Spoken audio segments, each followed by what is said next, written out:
Welcome to our channel. Today we how to restore dispute submissions with Experian Dispute Center step by step clearly. Start by visiting the Experian Dispute Center website. Log into your account using your credentials. Once logged in, navigate to the disputes section of the dashboard. Locate the dispute submission you wish to restore. Click on the specific dispute to view its details. Review the status of the dispute to confirm it's eligible for restoration. If eligible, find the option to restore or reactivate your dispute. Click on the Restore button to begin the process. Follow any prompted instructions that appear on the screen. Provide any additional information if required by the system. Confirm your decision to restore the dispute submission. Once the process is complete, you'll receive a confirmation message. Check your email for any updates regarding the restoration. Keep a record of your restored dispute for your personal files.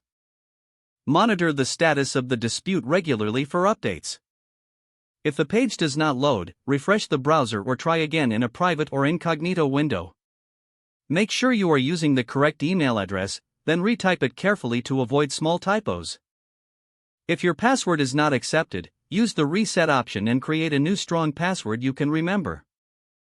Check your spam folder for verification or security emails, then complete any requested confirmation steps.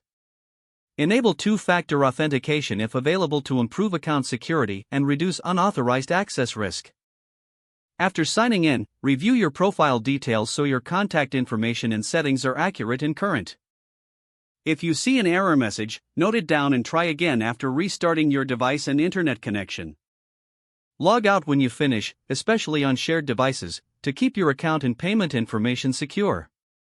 If the page does not load, refresh the browser or try again in a private or incognito window. Make sure you are using the correct email address, then retype it carefully to avoid small typos. If your password is not accepted, use the reset option and create a new strong password you can remember. Check your spam folder for verification or security emails, then complete any requested confirmation steps.